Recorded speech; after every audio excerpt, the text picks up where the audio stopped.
So hello guys, welcome back to our YouTube channel. Guys, हम वापस आ चुके हैं एक टॉपिक पर डिस्कशन करने के लिए और आज के वीडियो में हम डिस्कस करने वाले हैं a type of cooling tower which is induced draft cooling tower.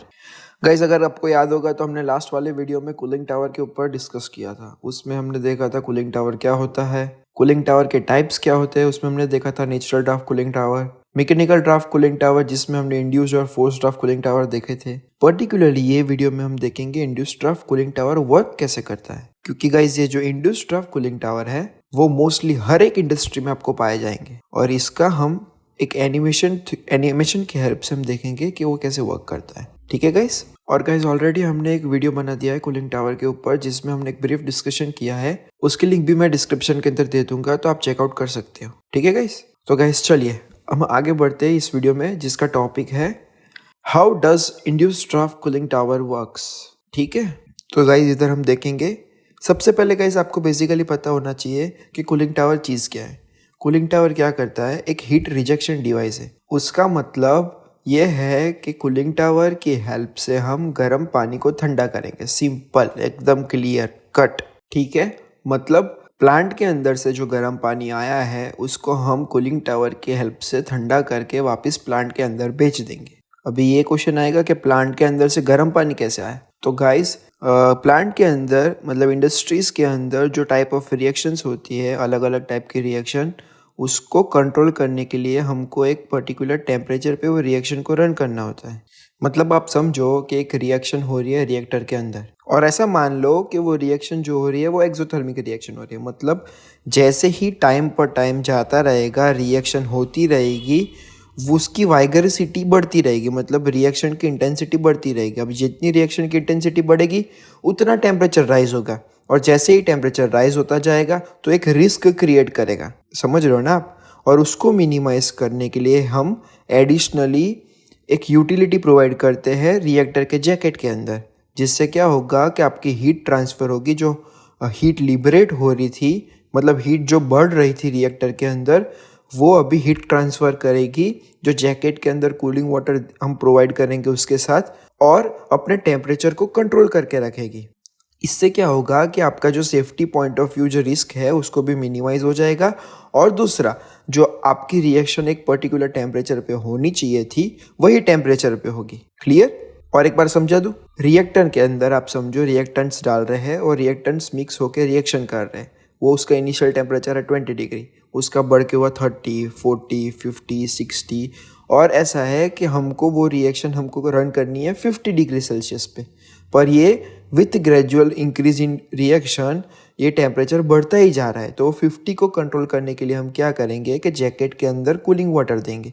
ये जैकेट के अंदर जैसे कूलिंग वाटर देंगे वो क्या करेगा कि जो 50 के ऊपर जो टेम्परेचर गया 60, 70, वो अपना हीट ट्रांसफ़र कर देगा वो जो ठंडा पानी जैकेट के अंदर है उसके साथ, और वो पानी को गर्म कर देगा। ये पानी गर्म होगा और वही पानी सर्कुलेट होता है, मतलब जो जैकेट के अंदर पानी होता है वो सर्कुलेट होता है विथ कूलिंग टावर। और ये कूलिंग टावर के अंदर से जो ठंडा पानी आया 20-25 डिग्री सेल्सियस का, वो उधर हीट ट्रांसफ़र करेगा, खुद का टेम्परेचर बढ़ा के अराउंड 40 कर देगा और वही टेम्परेचर वापस कूलिंग टावर में चला जाएगा। समझ गए।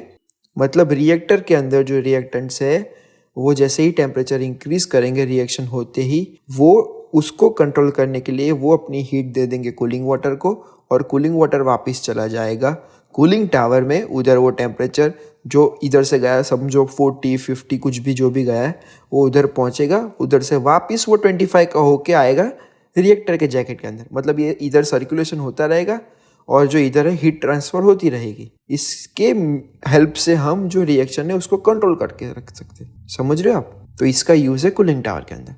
अभी ये जो कूलिंग टावर जो वर्क करता है वो बहुत सारे टाइप्स के होते हैं। उसमें से दो जो मेजर टाइप्स है वो है नेचुरल ड्राफ्ट कूलिंग टावर और mechanical draft cooling tower. Natural draft और मैकेनिकल ड्राफ्ट का एक ब्रीफ डिस्कशन ऑलरेडी हमने कर लिया है। यही वीडियो में हम देखेंगे मैकेनिकल ड्राफ्ट कूलिंग टावर का एक टाइप, वो है इंड्यूस्ड ड्राफ्ट कूलिंग टावर। और नेक्स्ट वीडियो में हम देखेंगे फोर्स्ड ड्राफ्ट कूलिंग टावर के ऊपर डिस्कशन। ठीक है। तो गाइस अब हम शुरू करते हैं कि इंड्यूस्ड ड्राफ्ट कूलिंग टावर कैसे वर्क करता है। तो गाइस हम यहाँ पे पिक्चर में देख सकते हो एक एनिमेशन में, ये है एक इंड्यूस्ड ड्राफ्ट कूलिंग टावर।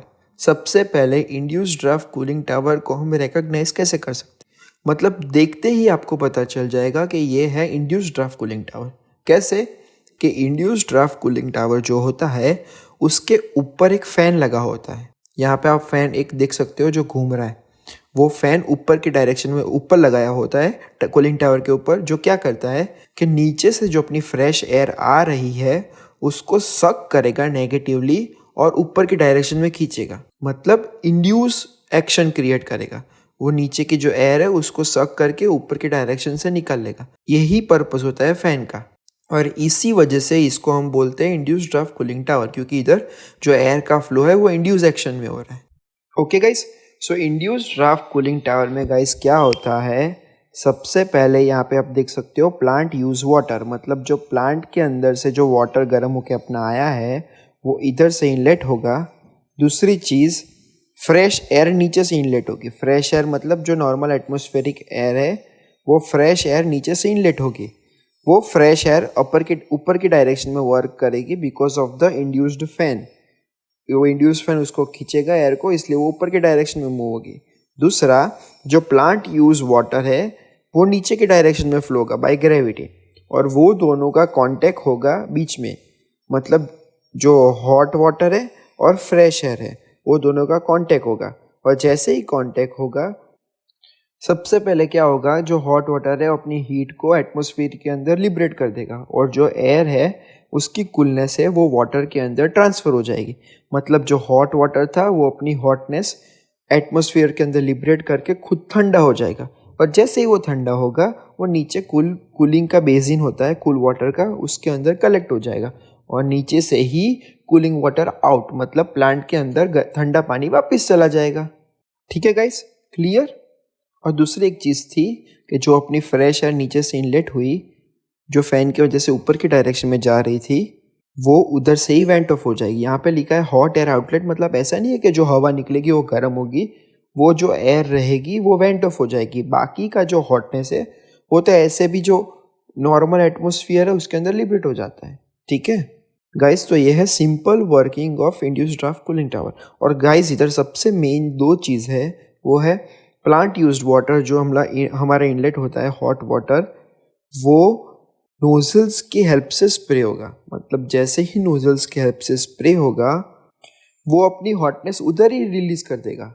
समझ रहे हो गाइस, आपको पता होगा कि अगर आप छोटे से डायमीटर से वाटर को फोर्सफुली पास करके स्प्रे करोगे तो जो स्प्रे हुआ पानी है जो नीचे की डायरेक्शन में फ्लो हो रहा है वो फ्रेश एयर के साथ में कांटेक्ट आएगा। मतलब जो फ्रेश एयर उसका टेम्परेचर कंपैरेटिवली लो है, तो उधर ही हीट ट्रांसफर करके वो पानी को ठंडा कर देगा, और वही पानी को हम कलेक्ट कर लेंगे नीचे कूल बेसिन में, और उधर से ही उसको हम वापस प्लांट के अंदर भेज देंगे। जो नीचे पानी आएगा वो ऑलमोस्ट 20-25 डिग्री के आसपास हो सकता है, और उसको हम भेज देंगे प्लांट के अंदर। समझ रहे हो। और गाइज ये जो वाटर और एयर का जो कांटेक्ट है उसको बीच में एक रेजिस्टेंस देना पड़ेगा, और ये इसलिए क्योंकि अगर जितना ज़्यादा रेजिस्टेंस देंगे उतनी ही अपनी हीट ट्रांसफ़र जल्दी होगा। बराबर। अगर आपने वाटर को स्प्रे किया, बीच में कुछ मीडियम रखा नहीं है, तो वाटर का स्प्रे बिल्कुल फटाफट नीचे आ जाएगा, और इधर से फ्रेश एयर फटाफट ऊपर चली जाएगी। मतलब दोनों के बीच में कांटेक्ट टाइम रहेगा ही नहीं, तो जितना हीट ट्रांसफ़र होना चाहिए उतना हो नहीं पाएगा। और इसी वजह से हम बीच में, मतलब कूलिंग टावर में बीच में पीवीसी फिल्म्स लगा देते हैं। वो क्या करता है कि जो वाटर ऊपर से स्प्रे हो रहा है उसको रेजिस्टेंस देगा, और नीचे से फ्रेश एयर जो जा रही है उसको भी रेजिस्टेंस देगा। मतलब दोनों को ईजिली पास ऑफ नहीं होने देगा, दोनों के बीच में कांटेक्ट टाइम बढ़ा देगा, तो जो प्रॉपर हीट ट्रांसफ़र होनी चाहिए वो उधर हो जाएगी। ठीक है गाइस, तो बीच में ये आप जो यहाँ पे दो सेक्शंस देख सकते हो वो है पीवीसी फिल्म। एक जिगजैग वे में फिल्म्स होती है, वो क्या करती है, खाली कांटेक्ट टाइम बढ़ाने के लिए वहाँ पे प्लेस की जाती है। ठीक है, क्लियर। तो गाइज ये था एकदम simple working of cooling tower. वापस एक बार ब्रीफ कर दूँ फटाफट। क्या होता है, प्लांट के अंदर से जो हॉट वाटर आया वो नोजल्स की हेल्प से स्प्रे होगा, स्प्रे होके नीचे वो पीवीसी फिल्म के कांटेक्ट में आएगा। नीचे से हमने फ्रेश एयर फ्लो की है, वो भी पीवीसी फिल्म के कांटेक्ट में आएगी, उधर रेजिस्टेंस मिलेगा दोनों को, उधर ही दोनों का कांटेक्ट होगा, उधर हीट ट्रांसफ़र होगा। फिर क्या होगा, हीट ट्रांसफ़र होते ही हॉट वाटर है वो कूल वाटर हो जाएगा, कूल वाटर होके वो नीचे आ जाएगा, नीचे बेसिन में कलेक्ट होगा, उधर से आउट हो जाएगा कूलिंग वाटर और सीधा प्लांट में वापस चला जाएगा जहाँ पे उसकी रिक्वायरमेंट है। और नीचे से हम फ्रेश एयर को इनलेट करवा रहे हैं और वही एयर अपनी हीट ट्रांसफर करके ऊपर की डायरेक्शन से वेंट ऑफ हो जाएगी। गाइस इधर हॉट एयर आउटलेट लिखा है, मतलब ऐसा मत समझो कि वो हॉट एयर ही निकलेगी। नॉर्मल टेम्परेचर की एयर होती है वो वेंट ऑफ हो जाएगी, बाकी सब हीट एटमोसफियर के अंदर लिबरेट हो जाएगी। ठीक है गाइस। और यहाँ पे फैन अपर की डायरेक्शन में लगा हुआ होता है, वो नेगेटिवली एयर को सक करता है। इसी वजह से हम इसको बोलते हैं इंड्यूस्ड ड्राफ्ट कूलिंग टावर। ठीक है guys, simple, clear to you. तो ये था गाइस एक एनिमेशन की हेल्प से हमने देखा कि इंड्यूस्ड ड्राफ्ट कूलिंग टावर कैसे वर्क करता है। नेक्स्टली हम देखेंगे कि एक्चुअल में कूलिंग टावर कैसा होता है। तो गाइस यहाँ पे फोटो में देख सकते हो, ये है एक्चुअल कूलिंग टावर। यहाँ पे 6 कूलिंग टावर है, 6 इंड्यूस्ड ड्राफ्ट कूलिंग टावर, वो बाजू बाजू में ही लगाया हुआ है। और गाइस आप इधर भी देख सकते हो कि ऊपर के डायरेक्शन में जो पाइप है बीच में से जो एंटर हो रहा है, वो जो कूलिंग वाटर सप्लाई है, मतलब जो प्लांट के अंदर से वाटर आ रहा है वो कूलिंग वाटर सप्लाई। और नीचे आप ब्लैक देख रहे हो, उसके नीचे वहाँ पे बीच में ये पीवीसी फिल्म्स लगे होते हैं। और नीचे जो पाइप है उधर आप देख सकते हो वो है कूलिंग वाटर रिटर्न। वहाँ पे मतलब कोल्ड वाटर अपना कलेक्ट हो जाएगा और वही कोल्ड वाटर नीचे की पाइप्स के थ्रू पंप होके वापस प्लांट के अंदर चला जाएगा। मतलब ये साइकिल पूरी घूमती ही रहेगी। ठीक है गाइस। तो ये था एक्चुअल कूलिंग टावर, जो आप देख सकते हो कि जो हमने आगे देखा एनिमेशन के थ्रू उसके साथ एकदम सिमिलर है, मतलब हूबहू वैसा है। आगे एनिमेशन में हमने इसलिए देखा बाइसेक्शन करके कि आप क्लियरली देख सकते हो कि अंदर कैसी चीज़ें होती है। और ये जो इसमें दिख रहा है आपको वो है एक्चुअल कूलिंग टावर, जो कैसा बाहर से दिखेगा आपको। ठीक है। इंड्यूस्ड ड्राफ्ट कूलिंग टावर को अगर पहचानना है तो क्या देखना है गाइस, सबसे ऊपर मोटर लगी हुई है और उधर फैन होना चाहिए। वो क्या इंड्यूस एक्शन में एयर को खींचेगा, इसलिए उसको बोलते हैं इंड्यूस्ड ड्राफ्ट कूलिंग टावर। अगर आप सोचो कि फोर्स्ड ड्राफ्ट कूलिंग टावर में क्या होता है, तो फोर्स्ड ड्राफ्ट कूलिंग टावर में नीचे के डायरेक्शन में फैन लगे होते हैं, वो फोर्सफुली एयर को ऊपर के डायरेक्शन में मूव करवाएंगे। उसके ऊपर भी हम देखेंगे नेक्स्ट वीडियो में कि वो कैसे वर्क करता है गाइस। ठीक है। तो गाइस ये था एक सिंपल डिस्कशन कूलिंग टावर के ऊपर, more precisely induced draft cooling tower के ऊपर कि वो कैसे वर्क करता है। ठीक है। और गाइस ऐसे ही इंटरेस्टिंग वीडियो को देखने के लिए ये चैनल को आप सब्सक्राइब कर सकते हो, जिसमें हम process engineering, process calculation, industrial safety, process safety के ऊपर मोर वीडियोस देखते रहेंगे। ठीक है। So guys thank you for watching and see you in next video.